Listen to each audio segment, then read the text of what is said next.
Hello YouTubers, this is Cessnaace back again with another video. Thought what I would do this time around is share with you some of the gifts that I received for Christmas. And I'm going to begin with this year's Hess truck. I'm not going to start over because I've started over too many times. So no matter how big of a fool I make of myself, I'm going to keep going. This year's Hess truck, obviously for 2019. Every year, different design. And every year, they produce a different number for sale. They're only available for a limited time. Once that promotional period ends, you can't buy them even if they have them. And one year, they vastly overestimated how many they were going to need, and so they were left with a huge overage of stock. I don't know what they did with them. Hopefully, they donated them to some kind of children's charity, but I don't really know. What I do know is that the following year, they cut way back on the number they had produced. I know this because every Hess station I went to, and I hit them the day the promotion launched, out of stock. We don't have any. You might try another Hess station, but I doubt it, because these things are gone. They're sold out. And sure enough, they were. Every Hess station in town, I hit every Hess station in town, and they didn't have them in stock. Of course, then you would go on eBay and find them going for outrageous sums. But now you can also buy them online, and I'm fairly certain that's how my wife picked up this one. Now, she had us all make out a wish list, and she gave us her wish list. They are appearing for maybe the first time, my blue snowball microphone. Anyway, my list contained some films, or if you would wish to be more accurate, films. First up on Blu-ray, from Blue Underground, The 10th Victim. I believe this film came out in 1965, and is supposedly a cross, or a hybrid, if you will, between The Running Man, the film with Arnold Schwarzenegger, and Austin Powers, with Mike Myers. 1965, as I said, if I'm correct. And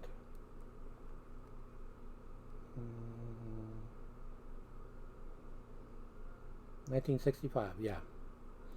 Anyway, the late film critic Pauline Kael, the pull quote from her review is, "An inventive, witty sci-fi extravaganza." That was printed in the New Yorker. Also, Video Movie Guide gives it 3.5 out of 4 stars. Anyway, I look forward to this. Okay, this next film is a made-for-TV movie from 1975 that I really like. In fact, every time it came on television, I would watch it, and it was frequently on television, and then suddenly it stopped being shown. Now, I don't know why. Elizabeth Montgomery in The Legend of Lizzie Borden. Yes. The same actress who played Samantha Stevens in the long-running sitcom Bewitched played Lizzie Borden. Now, this film takes the position that she was guilty. However, it does show the trial where she was acquitted. Now, they didn't go into, really, not directly, what actually happened following her acquittal. She moved into a fancier house, and was ostracized by the community who had rallied behind her until she was found not guilty, and then she was ostracized.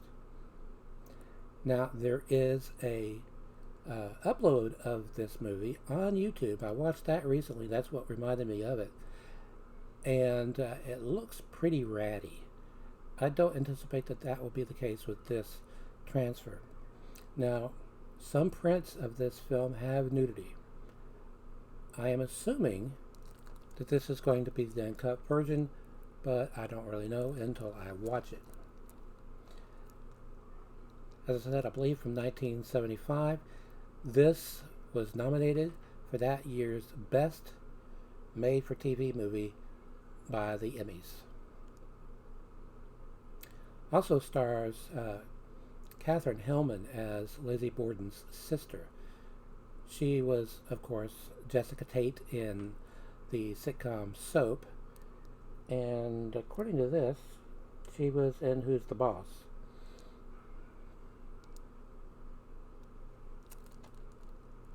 Lizzie Borden took an axe, gave her mother 40 whacks. When she saw what she had done, gave her father 41. Yes, that is in the movie, right at the end.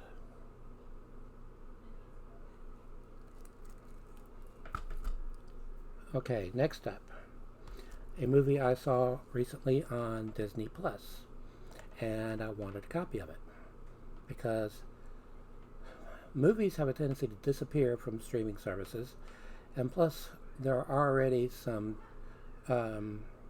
films on Disney Plus that have been found to have been edited.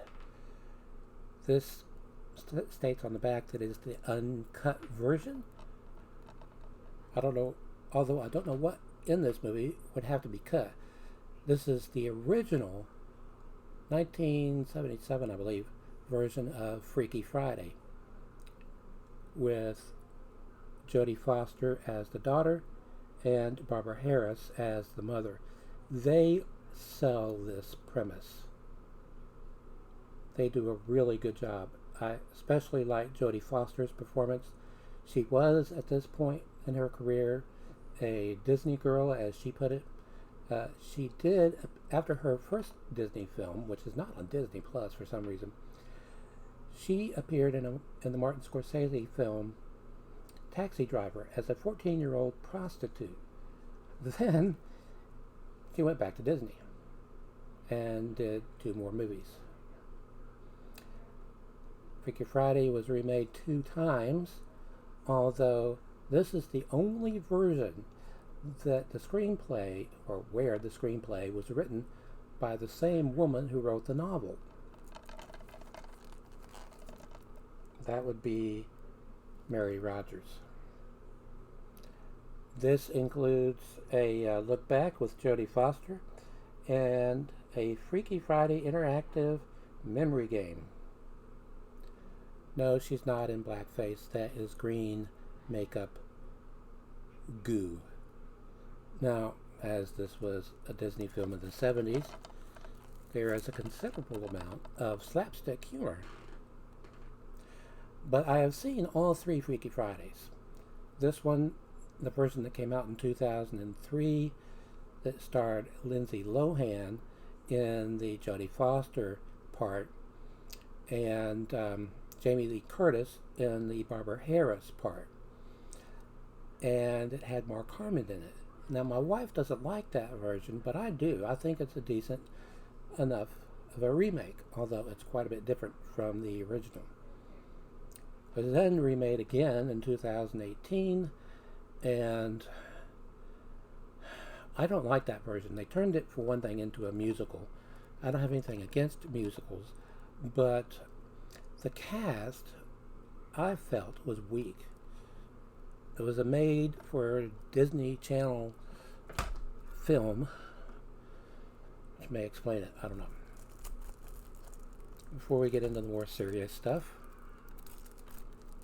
another film I saw recently on Disney Plus with Jodie Foster, Candle Shoe. Now, I happened to walk into the kitchen when my wife was watching the ending of this film, and I said, "Hey, that's Jodie Foster." And that's David Niven, and that's Helen Hayes. He said, yeah. So as soon as I had access to the computer, because we can't get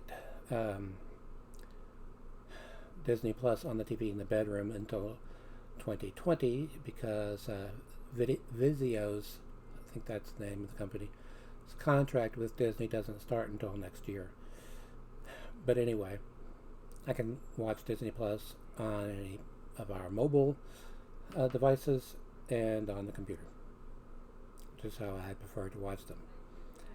This film also contains a great deal of slapstick humor.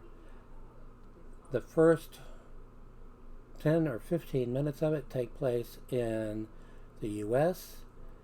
The rest of the film, can't talk, takes place in England. And I love British films, so I love anything that is shot in England, especially British films, but this wasn't a British film, but I'm sure they used some British technicians making it. Now, this is a series of films that I collect. These releases are from the UK. They're PAL standard, region encoded for region 0. So you can play them on an NTSC DVD player, but unless they are able to play multi-regions, it'll be in black and white. Or multi-standards, it'll be in black and white. But I have a DVD player that can play anything released anywhere in the world, and so it plays these just fine. This is from Shameless Home Entertainment. This is The Frightened Woman. This is the version of my film to watch, says the director. Now, the reason for the yellow cases is these releases are Italian giallo films, which I believe is Italian for yellow. Anyway, this is release 10.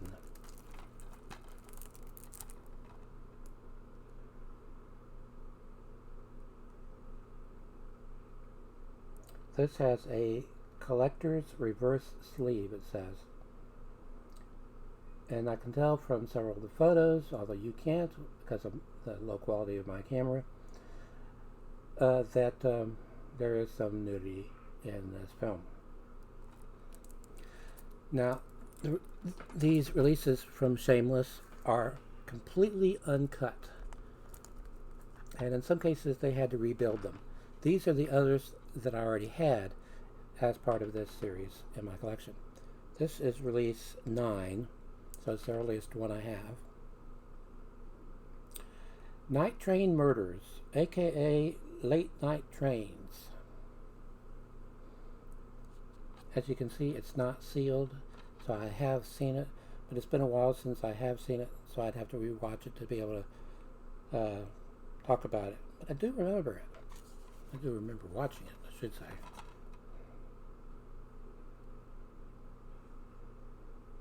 Collector's reverse sleeve.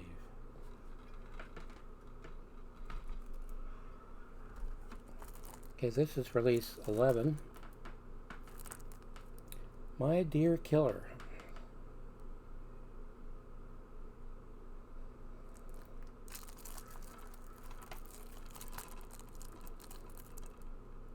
Now, while I have a few thousand DVDs,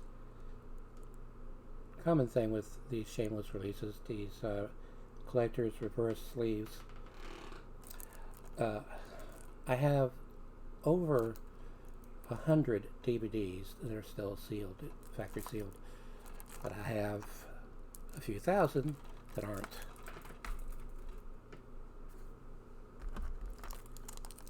Okay, this is release 20. Footprints on the Moon. She can remember only fear. First time on DVD worldwide. That's what it says right there.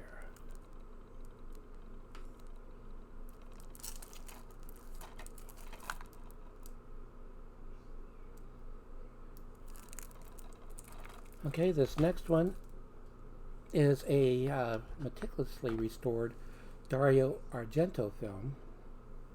I'm a huge fan of his. This is Four Flies on Gray Velvet. You can see there it says Dario Argento's Lost Masterpiece. And as you can see, I've watched it. There is nudity in this film, for sure. Now this next one, I could say for sure that there is, because I've watched it. And I'm going to have to be careful with the cover. It's about as far back as I can get. This is Della Morte Dell'Amore, The Cemetery Man.